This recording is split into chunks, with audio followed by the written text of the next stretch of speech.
Welcome to the Danny Clinkscale Reasonably Irreverent podcast.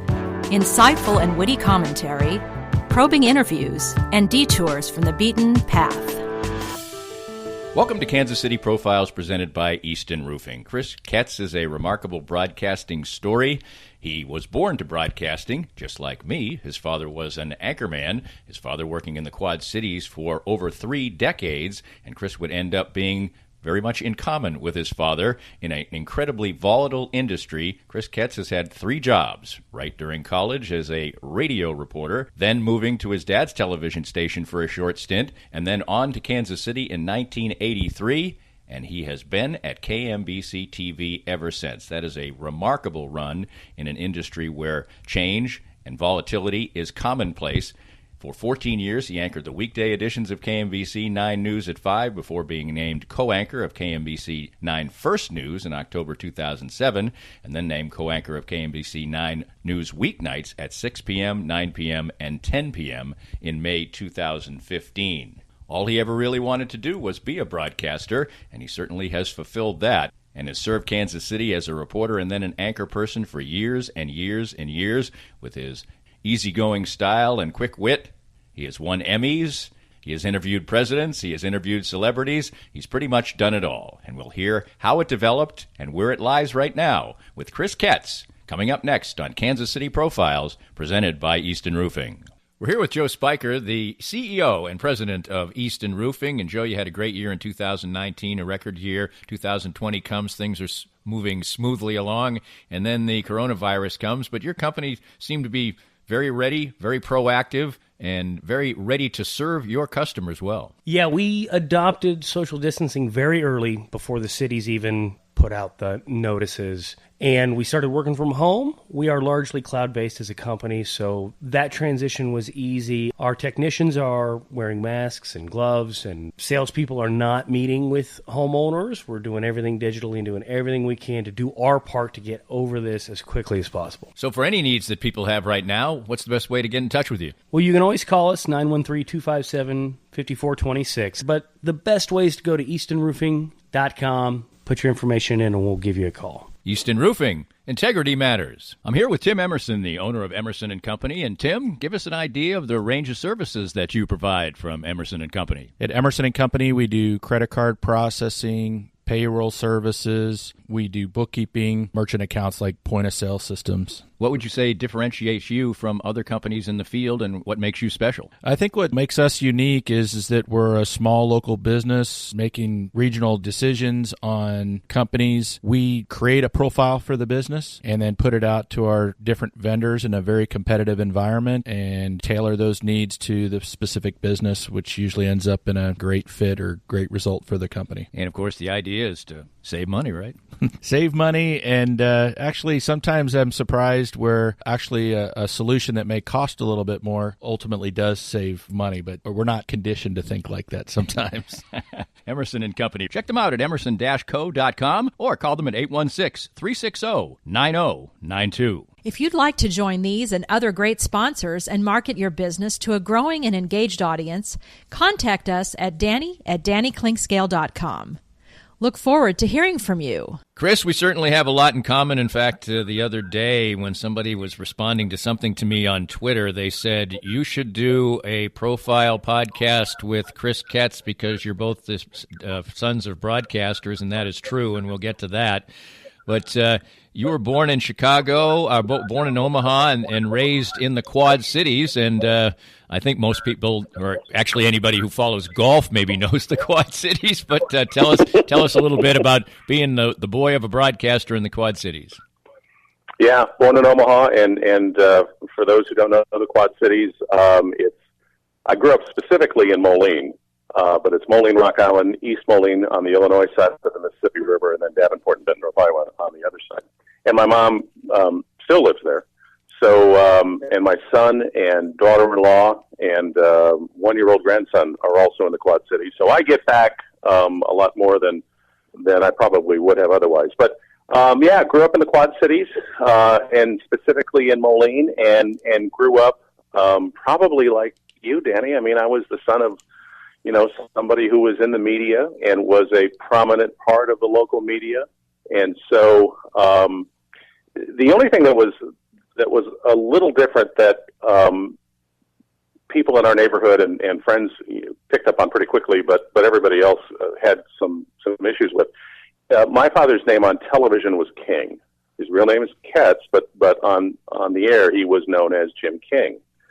And so when people, especially when I was much, much younger, would learn that my father was Jim King, well, why is your name Ketz? So there was that, you had to go through that that's the explanation of, well, that's his name on television, but his real name is this. And so, while a lot of people still really kind of didn't get it, but that's it was very, that's how I grew up. Yeah, it was very commonplace at the time. In fact, my father eventually would use his name, Bob Clinkscale, as a TV news anchorman. When he was in radio, he was Bob Douglas. I was young then, so I didn't have to answer those questions. He eventually became Bob Clinkscale again. But did you have any siblings? Two younger brothers. I am the oldest of three boys, and my youngest brother, Kevin, passed away. It's been, it's been about 5 years now. He moved out to Southern California and lived in Pasadena when he died. And my younger brother, Jay, is married and kind of quasi semi-retired right now in the Denver area. And his adult life has been spent in Denver, and he loves it. And Kevin's adult life was basically in Southern California, LA, Pasadena, Simi Valley, that part. He loved it too. So when it came time for all three of us to move away from home, we really moved away from home. Yes, you did, no doubt about that. When you were growing up, was your mom a stay-at-home mom, or did she work? Worked a little bit, but for the most part, a stay-at-home mom. So yeah, which you just about have to. You know, that was it was a pretty common story there. Did your dad do? I know he was obviously the lead anchor. Did he do the evening and late night broadcasts? He did. Yeah, he did. Did the early evening and then the late broadcasts on what is the ABC station up in Moline, up in the Quad Cities, WQAD. Which, oddly enough, my oldest son, who is also in the business, my son Jonathan is the morning anchor at that same station. Wow. So obviously very generational type of thing.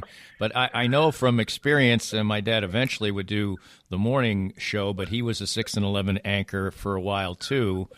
And that existence means that he's not around a heck of a lot because, he's leaving for work when you're coming home from school, and then he's asleep when when you go to school. Yeah. There were a lot of things, and my father's been gone now he passed away on January 2nd, 1999. And I know that there were, especially later in his life, there were great regrets about missing so much of our growing up. But it was, that's how you put food on the table. I mean, you know this, Danny. These are the demands of the job. These were the demands that were of the job then, and actually not a whole lot has changed even today. But it was it was a wonderful time and a wonderful place, I think, to grow up. In the Quad Cities, especially back then, economically, the Quad Cities is or at least then, was the farm implement capital of the world. Moline was. It was, and still is, it's the home office of the world headquarters for John Deere. So John Deere had plants there. International Harvester, which was in the business then, also had plants there. Case. So if farmers needed to buy a tractor or a combine, chances are it was either made in the Quad Cities or not very far away from it. And when times were good economically, especially in the late 60s and 70s, I remember kids who had parents who were working on the line at a Deere plant in the Quad Cities, and would get a summer job that back then would pay in the neighborhood of about $15 an hour, Wow. which was huge, and a product of what were then rather generous UAW union contracts. But those summer jobs paid for an awful lot of college for an awful lot of kids that I knew growing up. But in the late 70s, early 80s, when I was in radio and then moved into television there in the Quad Cities, farm values started to plummet. Farmers had a much harder time borrowing money and couldn't buy that combine and couldn't buy that tractor. And so when that happened, the economic fortunes of the place where I grew up changed dramatically. And it was the 80s pretty rough time economically. I remember a time where, just in Moline, Illinois, the city where I grew up, a city of it was about 45,000 then. I don't know that it's changed a whole lot in terms of population, but I think 1 out of every 5 houses in that city was up for sale.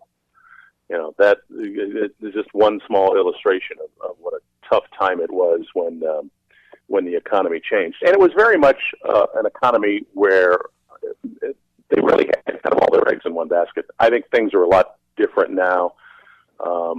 There's a significant military installation up there called the Rock Island Arsenal, and Deere has diversified, so things are different today, certainly, and I think it's a much more stable situation. But as I say, growing up, the highs were really high, but the lows were really low. How would you characterize what growing up there was like, and did you get involved in sports and things like that? It was great. I went to Butterworth. I went to Sacred Heart School, and then it was a big parochial school, and still is. But since all my friends in the neighborhood were going to the neighborhood school, I wanted to go there, and so I ended up going to Butterworth Elementary and Wilson Junior High School, and then on to Moline High School, and I had a wonderful time. High school was so much fun. I played football. I lettered my junior and senior year. In fact, my only real claim to fame, especially in my junior year of football, was there were a couple of games where my backup, and I played on the offensive line, my backup actually was a first-round NFL draft pick. He went on to be a guy named Ron Hallstrom, right, who went to the University of Iowa, mm-hmm, and I think he got in like 15 years with the Packers and ended his career, I think, with the Eagles. But and he's still up in Green Bay now. But there were a couple of games in our junior year, and we're the same age, where he was actually my backup. and again, in an otherwise unremarkable high school athletic career, I assure you, we weren't very good. We didn't win a lot of games, but it was sure a lot of fun. But I played football, and I was on the forensics team, which had a category called radio speaking. Go figure. I was the student council president my senior year, so I did an awful lot of things and had an awful lot of fun and made friendships that continue today. When I talk to people about my, developing my interest in broadcasting, it was really developed through the fact that I love sports. And the broadcasting part of it, I don't know if this happened to you, but maybe because, my father was a broadcaster or whatever, or just I was a little smartass, I don't know. But I was always the kid who was the master of ceremonies at anything, or the presenter at the gym show, so I just kind of fell into it. But my version of it is that if your dad does something, you don't really think it's that difficult. So I was like, well, my dad's a broadcaster. Certainly I can do it. That was kind of what I thought. But what was your development in broadcasting and interest in broadcasting? Because I know it's kind of what you wanted to do. This is all I have really wanted to do. From the earliest age that I can remember, this is what I wanted to do. And maybe it was because I admired my father so much and admired the way that he went about his work. There are a lot of things today that I do that I'll be the first one to admit I've ripped off so much stuff from my dad. I've lost count. And but like I say, I liked what he did. I liked what I saw, and I knew that that's where I wanted to be. And that, just to fast forward to today for just a moment, listen, I just marked 37 years here at KNBC, and I've been in daily journalism now about 42. And I still pinch myself over the fact that I'm doing what I'm doing at a place that I'm at. This was a lifelong dream that came true a long time ago, and I am one of those who is still thankful every single day that I'm doing what I'm doing, and you know, my problem is it's still a hell of a lot of fun to go to work. What not a bad place to be. No, not at all. What did you admire in particular about your dad's professional work? You know, my dad, a lot of things. One thing in particular is that I always admired and wanted to be as good a writer as he was. He wrote everything that he said on television, and I do the same thing today. And we have wonderful producers here at KNBC, don't get me wrong. But I think there are a lot of younger people, especially breaking into the business, where they might use 20 words to say what you can say in 6. And so my dad was very, I think, economical with words, and I am too to this day. And I know that words mattered a lot to him, and they do to me. So that was one thing. He was he didn't he didn't suffer fools very well. I can tell you that. But he was just a very no nonsense, serious guy, but not someone who took himself seriously. I mean, there were an awful lot of times on the air where things would happen, and you know, his smile was something that I'll never forget. I have so many photographs of him from back in the day on my phone, and every once in a while I'll start scrolling through camera roll on my iPhone and reliving some of those memories. So there was that at work, and he was also someone who really liked where he was. He had a great connection to the Quad Cities, especially in a charitable way. For many, many years, he was the local host of what was then the Jerry Lewis Muscular Dystrophy Telethon. And for people who are our age, Danny, they certainly remember what that was and what a significant time of the year, television-wise, that was such a big deal because it was, 24, 25 hours, whatever it was, and the biggest stars of the world all on one stage, and everybody was watching. So he handled the local part of that, and so our family got involved in the Muscular Dystrophy Association up in the Quad Cities on a lot of different levels, but to my dad, it wasn't just doing the telethon. There were things throughout the year that he was involved with MDA, and he got very close to an awful lot of clients up there, people who obviously whose lives ended far too soon. But he had such a deep and credible connection that he made with the audience, and he did it through hard work, and he did it the right way, and I can only hope that I've been half as successful as he was in his career doing that.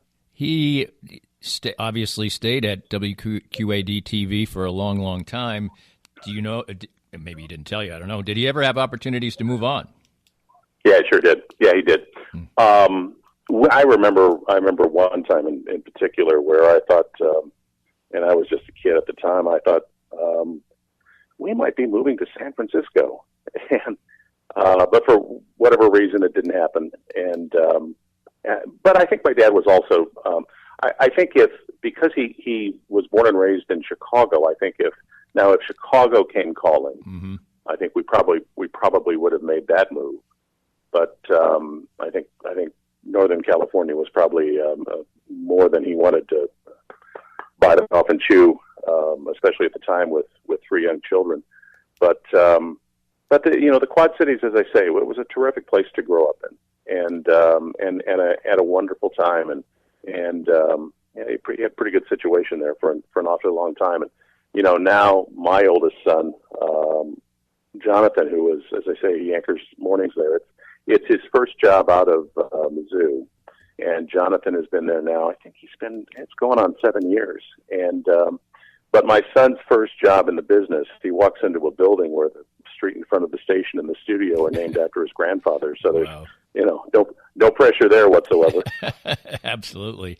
Your first job, at least according to what I'm looking at right here, is the weekend news anchor for a radio station in Moline. How did that come about? I imagine that certainly your dad's name or whatever that helped out, but you had to have the goods, right? Well, it all started, Danny, at a 1,000-watt radio station in Moline, Illinois. Yeah, that no longer exists. I mean, the fact that I was Jim King's son opened up an awful lot of doors that wouldn't have opened up if I hadn't had that connection. And I'm absolutely the first one to admit that, and have for years. And I think I don't think there's any question that helped. I was a senior in high school when the news director at the time, who just passed away not too very long ago, a man named Mark Minnick, and again, it was reading weekend news on that radio station, and just reading weekend news was essentially there wasn't a whole lot of writing to be done. You had teletypes at the time, and there was a lot of ripping and reading to do, and just something to fill 5 minutes worth of time at the top and the bottom of the hour. But it was a wonderful place to learn about a business that I knew I wanted to make a career in. This radio station, WQUA, when I got there in April of 1977, they had just won a National Headliners Award. And so this was a 6-person full-time newsroom in a community of that size, which today is absolutely unheard of. But it was a really good place to learn, and that's what I was doing. And I was working at that radio station, and I was going to school at the same time across the river in Davenport at St. Ambrose University, where I studied my degrees in mass communications. But I ended up, because of my experience at the radio station, I ended up with a wonderful advisor. I ended up signing out of a lot of classes, and so I basically studied business and political science. But as I say, it was just a great place to learn of the business from people who were really good at what they were doing. And you'll hear me say this again, but walking into that newsroom, having been around newsrooms my whole life, they weren't intimidating places for me, but they were also places that I treated with a lot of respect. And so I knew, even at that age, 18 years old, still in high school, that I was in way over my head. But I will give myself credit for this. I at least knew, I was smart enough to realize that if I'd kept my mouth shut and just watched how these people work, I might learn something. And as I say, you'll hear me tell that story again a little later in this conversation. But as I say, it was a terrific place for a first job. It was just the best. And you became the station's news director eventually. So 4 years after that, you go into television. It's obviously the station that your dad worked at. What was that? A sort of a two level thing? Some good, some bad. People thinking of nepotism, or was it all good?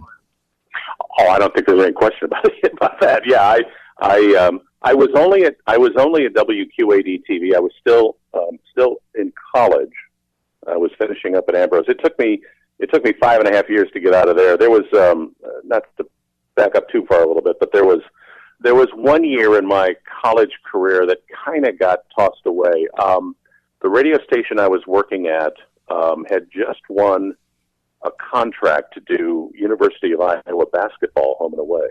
And Iowa City was only less than an hour from the Quad Cities. And so I got to be a part of that broadcast team with the play-by-play voice, who was a good friend and now and has been he's been the longtime radio play-by-play voice of the Arizona Diamondbacks, Greg Schulte. So Greg did play-by-play. I did pregame, halftime, and post.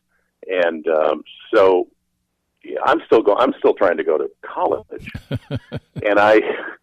And your typical Big Ten road trip back then involved a Thursday, Saturday games. And so you're leaving on Wednesday, and you're not getting back into town until probably late Saturday night or on Sunday. And so there were an awful lot of classes that I missed. And I ended up, I didn't quite finish the season on the air. The station was running into some financial issues. We were sending 3 people on the road. And while I was grateful for the opportunity, I also knew too that based on the amount of school that I was missing, I was not on a path. My goal was always to get a degree, and I knew that if I had continued down this road, that probably wasn't going to happen. So this was a blessing in disguise at the time. But so anyway, I was still in school when I went into television, and did, again, being Jim King's kid, play a role in it? Sure, of course it did. No question about it. And I knew that. And I knew that people would probably have a different view of that than I did. And that was okay. I understood it. I got it. In their shoes, I'd probably feel the same way. But again, breaking into television there, I was anchoring weekend news there at Channel 8, and eventually became a weeknight anchor. And the news director, a guy named Pat McCarthy, who was probably about, 6 or 7 news directors ago here. Pat McCarthy came here in early 1983, and the funny thing about our relationship was we had gotten into a disagreement about something. We hadn't spoken to each other in months. And so Pat gets this job at KMBC in Kansas City, and I was like, well, good riddance, see ya, have a nice life. He gets down here, it's about a month or 2 later, calls me up and wants me to come down to talk about a job. And so I said, okay, we'll go, dangle our toes in the water here and see what happens. And it was the proverbial, he made me an offer I couldn't refuse. And I was kind of looking to get out of the Quad Cities anyway, if for no other reason, to try to start my career kind of out from under the cloud of being Jim King's son in the Quad Cities. Mm-hmm. A very big fish in a small pond, and I thought this was probably a pretty good way to do that. And so I came to Kansas City, had never been here, knew nothing about it, and it turned out to be one of the best things that's ever happened to me. I mean, that was 37 years ago, and I'm still here. More of Danny's Reasonably Irreverent podcast after this. We're visiting with Larry Marshall, former Chiefs defensive back and punt returner, and now a Chiefs ambassador. Larry is a former pro football player with the aches and pains that come with that, and moving on in age as we all are. What do the Canaway CBD products do for you? It's been a great relief for me. Being a punt and kickoff returner, collisions were a mainstay of my career, and these Canaway products, the salve especially, has really helped me try to get through every day with the aches and pains that I've had over a career of 7+ years in the NFL.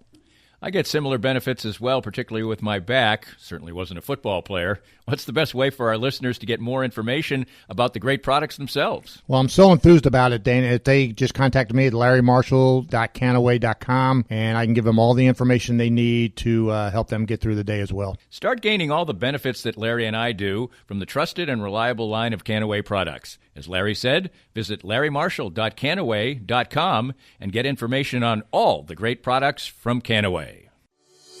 Cinematic Visions has been an affordable solution for professional media production in Kansas City since 2003, offering award-winning video production and creation, as well as a wide array of digital and social media management services. From planning, scripting, filming, editing, and post-production, to delivering your product to a watching world, Cinematic Visions will provide professional and affordable services for you and your business with the necessary return on investment to make it all worthwhile. Cinematic Vision's goal is to unlock the power of storytelling through video and a strong online presence for your company. Beyond the numbers, they want to inspire and evoke your clients to feel and act.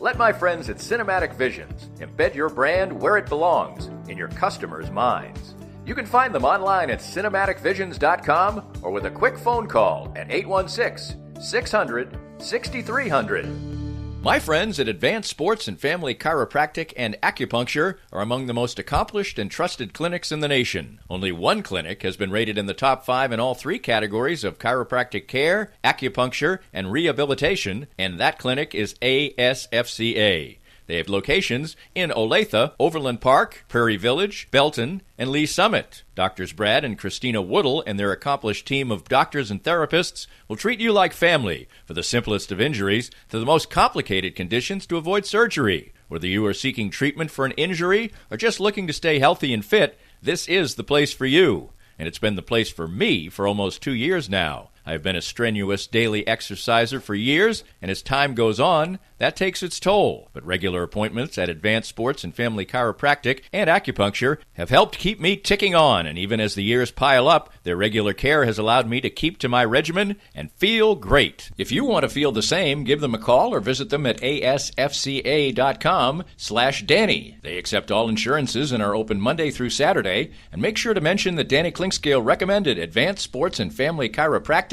and Acupuncture. If you'd like to join these and other great sponsors and market your business to a growing and engaged audience, contact us at danny@dannyclinkscale.com. Look forward to hearing from you. Our guest is Kris Ketz, and of course he has been the longtime employee and anchor of just about everything at KMBC TV. And I think I got this right here from listening to this story. Your father and you were in television broadcasting for over 70 years and counting, and neither one of you got fired ever? Oh, we've been close. I'm sure I've probably been closer to being fired than I know. For people who don't know the business, this is just freaking unheard of. Yeah, no, there were times I think my dad got close, but did it ever happen? No. Now, who knows what tomorrow will bring? Right. now that you say that. Sorry, man. But there you go. But no, the one thing that you can never say about my dad, and I don't think you can say about me, is it's not like they can't keep a job. Right. I think we've done a pretty good job there. And there were also, I throw this into, we when my father and I were at WQAD in Moline at the same time. Again, I was only there for about 18 months, but he was there for far longer. There were a couple of times at Channel 8 in Moline where, because of breaking news, I remember the first time in particular, his regular co-anchor got sent out to cover a bank robbery down the street. And so my dad didn't have a co-anchor, and I happened to be in the newsroom at the time. So they threw me in next to him in a 6:00 newscast on a weeknight. And that was the first time that we had ever co-anchored a newscast together. And we would talk about it years later, when on Father's Day 1998 here at KMBC, my news director at the time, a guy named Brian Bracco, said, "Hey, Father's Day newscast come out. You think your dad would come down and anchor a Sunday night Father's Day newscast with you?" And I said, "Well, I don't know. I'll ask."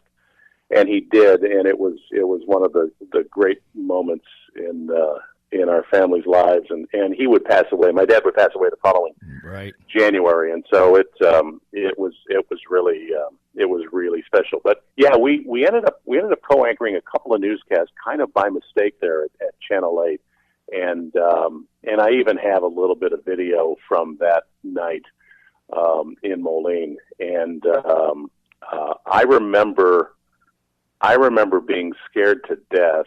And I remember asking my dad about it years later, and I said, "Were you at all nervous?" And he said, "No." He says, "I wasn't really nervous, but he says I just thought it was pretty cool that I'm sitting here on the anchor desk, and it's my son sitting right next to me." So, but that was quite a night. Jeez, I don't know if you've ever had a chance to work with your dad, but no, it was so much fun. Never had the chance to do it. I did commercials and such when he was working at a radio TV station, but not necessarily with him ever, and he never did commercials. So, but that this is not about me. This is about you. What were your first? I mean, Kansas City is a Midwestern city, and you grew up in the Midwest. So, I mean, it wasn't like Kansas City was going to be real culture shock. What was it like when you first got here? Not at all. Again, I hadn't been in the business very long, and I'm walking into a television station with, there were some young people there, but there were an awful lot of seasoned professionals. And it didn't take me long to figure out that, again, I was in way over my head.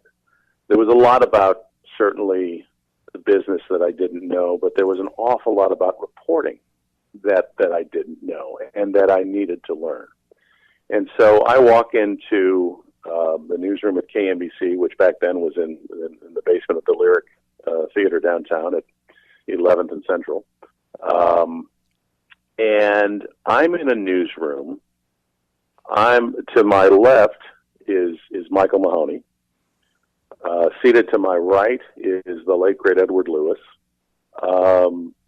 2 seats away from where I was on the left next to Michael, Bob Worley. A couple of months later, sitting directly behind me, Bev Chapman. And it didn't take me long to figure out, and I was so in over my head walking into this newsroom. I mean, it was just, I look back on it and I just cringe at how ill-prepared I was professionally to make this jump. But again, I'll give myself this. I was at least smart enough to recognize at that time, if I just kept my mouth shut and watched how these people work, I might learn something. And to this day, I mean, Michael Mahoney, I don't think there's anybody better, period. End of story. Bev Chapman in particular. And those were especially early on in my years at KMBC, those 2 people I not only admired, looked up to, but really paid very close attention to how they worked. Bev Chapman is somebody who, and she's been retired from KMBC for quite a while now, but I've said for years, if I could be half as good a writer as Bev Chapman, I'll have died and gone to heaven. I mean, she's just that good. And but I paid, and I don't know if they knew it or not, but I paid such close attention to how the sausage was being made, how they made it, that I think it took me a while to figure it out, I think, but and there are days I wonder if I've still figured it out, but they were just so good, and I'm just so thankful that I was thrown into a situation where I was around such talented people, and it beat anything I learned in college. And that's not to say anything bad about college, but it was there are a lot of ways to get from point A to point B in life, but this one worked out the best for me.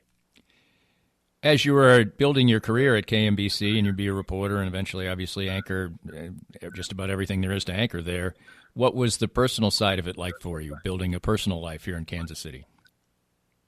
Yeah, I liked Kansas City from the start, and I love it now. This has been a phenomenal place to raise a family. It is very much of a It's kind of a big small town. I know you've heard that many times, and people say it a lot. And because it's the Midwest, you can still walk down the street, and if you're not wearing a mask, you could still, smile and say hi to somebody that you don't know, and they'll smile and say hi back. But it has all of the big city amenities that you would ever want, but there is still very much kind of a small town feel. And in that way, it reminds me of home. It reminds me of where I grew up, a much smaller community, not necessarily a small community by any stretch, but it, those are the kinds of things that still remind me of where I came from. And this was, and I knew this at the time. I knew this was a big break for me coming here. And I guess I just didn't want to screw it up. But as I go back to what I said, I was so far in over my head here when I walked in, and who knew that I wouldn't have given myself I wouldn't have given myself much of a chance to. If you were to ask me, well, is he still going to be around in 5 years? I would have, it was even money that I'd make it. But here we are, so many years later. Did you ever have aspirations to go elsewhere? Oh, there have been opportunities, but I guess I'm a little bit like my dad, I guess, in that I've had a pretty good situation here, and the grass is not always greener on the other side. You've heard that expression probably a few times. And so I just never thought that the opportunities that were presented, I just never thought that they were better opportunities than what I was involved in already. And, I know in my dad's case, there were opportunities that came along, but he also had 3 young children, and, picking up and moving is it's a hassle. It's a thing. And I probably have as much, moving is not something that I like to do. And so, but I'm just thrilled and grateful that 37 years later, I mean, it has worked out so well on so many levels for me here that, and here I am. I mean, like I say, it's still a hell of a lot of fun to go to work, and this is home, and it will always be home. And nobody's happier to say that than I am. You mentioned in relation to your dad that obviously the business is very time-consuming and demanding. How does that, in your particular case, lay out as you built a family and things like that? Yeah, working nights was hard, no doubt about it. Working nights was really hard, but there was. This goes back, probably 10 or 11 years now, maybe a little bit longer. Once again, Brian Bracco, who was then not news director of KMBC, but was senior vice president of news for our parent company, Hearst Television. Brian, we had changed news directors, and Brian reassumed kind of the day-to-day operations here in the room, and made some big changes. And he moved. This was the guy who made me a weeknight anchor with Kelly Eckerman for so many years at 5 o'clock on KMBC. And I was very happy doing the 5 o'clock and reporting for our late news. But morning news was starting to become a lot more important than it was. And we made a decision to invest quite a bit in our morning operation because we knew the audience was, people were going to bed earlier at night. They were getting up earlier in the morning, and they wanted to know what had happened while they were asleep. And so Brian and some others here made the decision to move me to First News with Donna Pittman and then Joel Nichols and of course Johnny Rollins up on the chopper. And it was one of the, again, another of one of the best things that's ever happened to me, the years that I spent on First News. Now, I've always said that working morning news, it's a great schedule if you can hack getting up in the middle of the night. Right. And I was getting up at the time, I was getting up at 12:40, okay? and I was in by 3. And then at 5, eventually 4:30 in the morning, we're on the air, and we're on the air for the next 4.5 hours. But it was great for me because my second oldest son, Jason, who is also in the business, he's a producer over at KNBZ Radio. When I went to First News, my oldest son, Jonathan, who was just about to enter the University of Missouri School of Journalism, he was graduating from Oak Park. We were living up north at the time, and Jonathan said, "Oh, you wait till I'm a senior in high school to get off nights." And I think he was only half kidding at the time. You know what I mean? Right. So, but I knew that going to First News, I was going to be a larger part of my son's, of Jason's life, his high school career, than I was of Jonathan's. And and Jason went on to wrestle for 4 years and played football for 4 years up at Staley High School. And in all of those years, I think I might have missed maybe a couple of wrestling meets, and I never missed a football game in 4 years. And his Jason's senior year, he was part of an undefeated state championship high school football team. The 2011 undefeated Missouri Class 5 state champion Staley Falcons. And I would have missed all of that had I not gone to First News, had I still been on nights. And I look back at that, and it would have been hard to live with, missing all of those Friday nights. It would have been really hard to live with today, missing all of those wrestling meets and missing all of those other things that go along with a high school experience. That I right place at the right time, or just really lucky, or maybe all of the above. I don't know, but it certainly worked out. It's funny. There's a funny story about when Staley won their state championship. It was at the Dome in St. Louis against Kirkwood, and the game wasn't even very close. It was a 35-21 game, but it wasn't that close. And so we're waiting outside for the kids to come out of the tunnel, and we're a brand new high school. I mean, we're not like Rockhurst or anything. We haven't been here before. We kind of don't know what to do, and so we had a hard time trying to figure out where our kids were after the game. And so we finally figured out where they were, and so we're basically on a loading dock outside of the Dome in St. Louis. And finally, after about 2 hours, the kids finally come out, and my son Jason, 4 years of wrestling, 4 years of high school, so he's pretty buff, okay. And so his mom and I'm trying for this sort of group hug thing, and it didn't really work out that well. So Jason grabs me around the waist and starts picking me up about 7 or 8 times. I mean, up and down and up and down. And so, we start hugging and crying, and I said, Jonathan, I said, and he knows that, I played high school football, but certainly wasn't nearly as good or successful as he was. So I said, Jason, you're a state champion. I said, let that sink in for a minute. And he said, Dad, you have no idea. And I sort of paused and said, yeah, you're right, I don't. That's funny.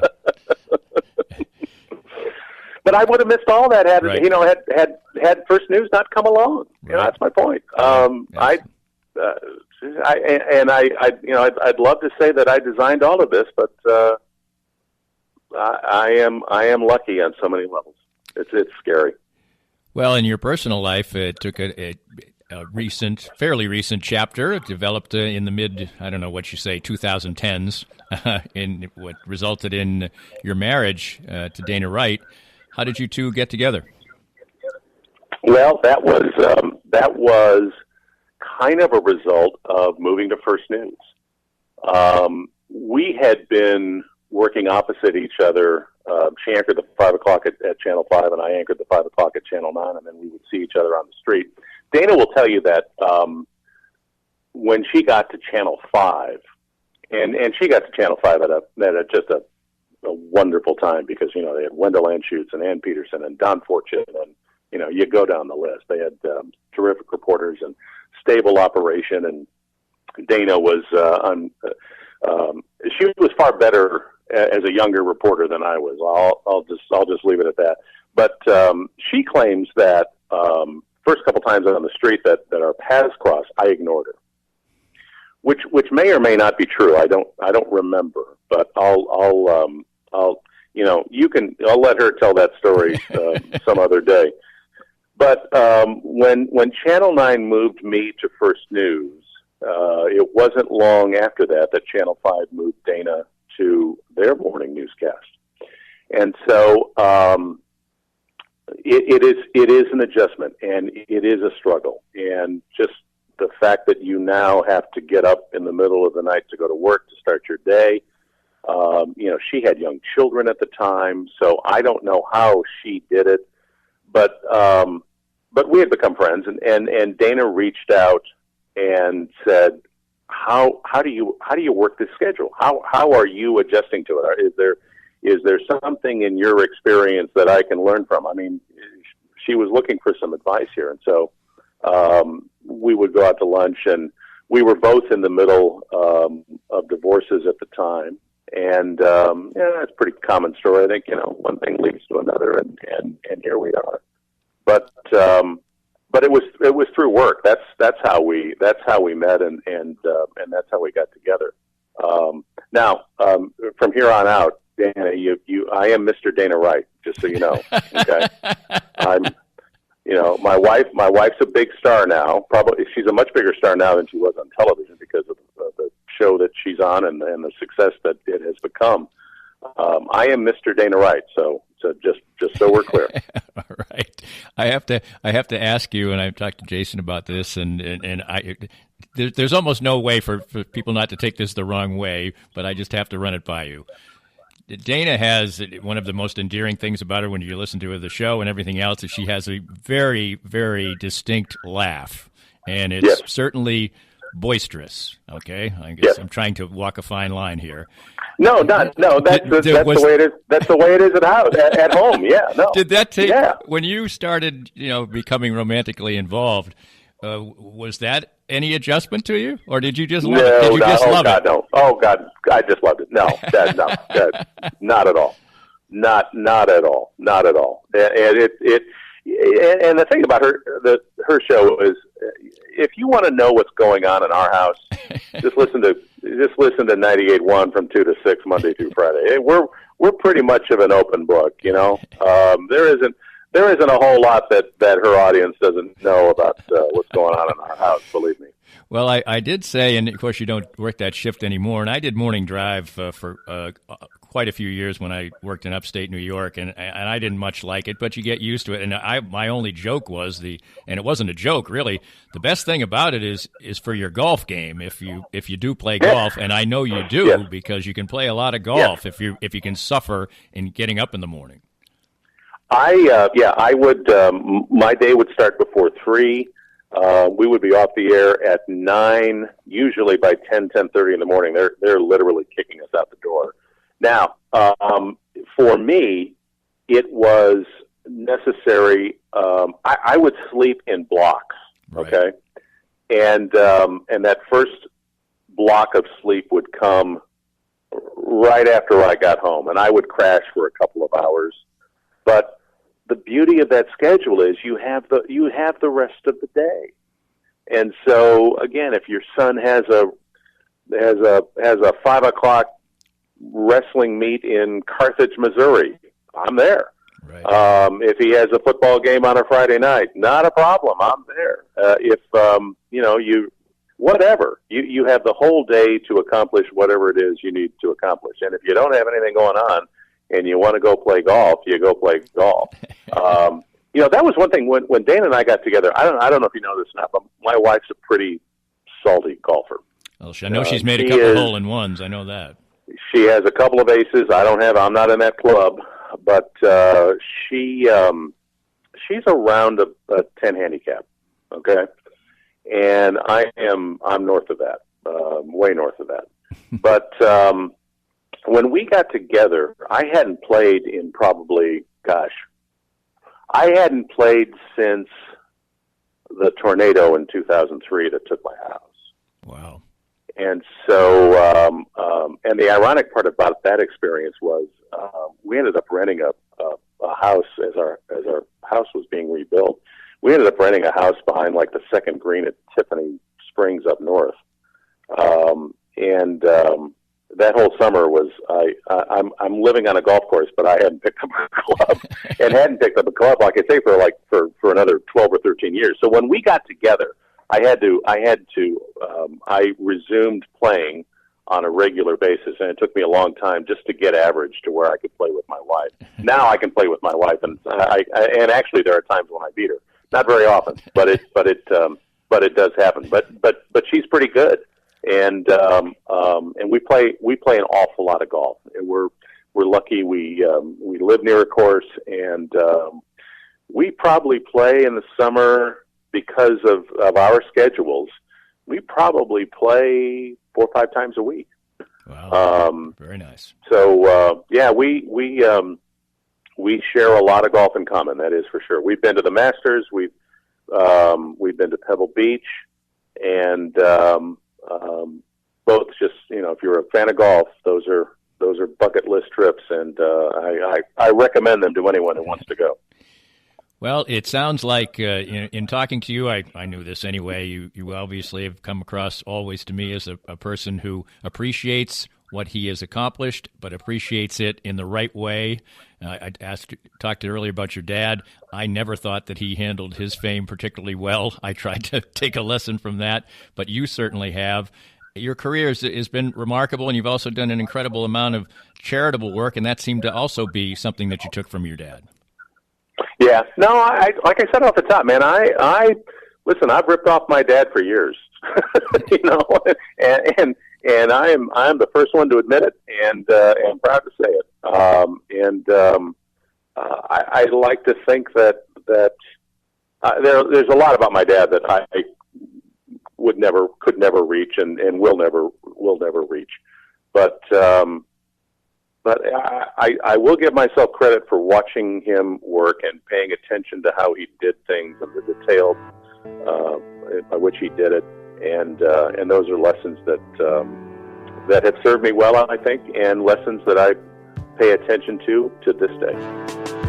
This podcast was made possible by our great sponsors like Easton Roofing, the presenting sponsor of Kansas City Profiles at the Danny Kling Scale Reasonably Irreverent podcast. Easton Roofing, where integrity matters. We hope you enjoyed the latest Danny Kling Scale Reasonably Irreverent podcast. Come back soon for something fresh and new.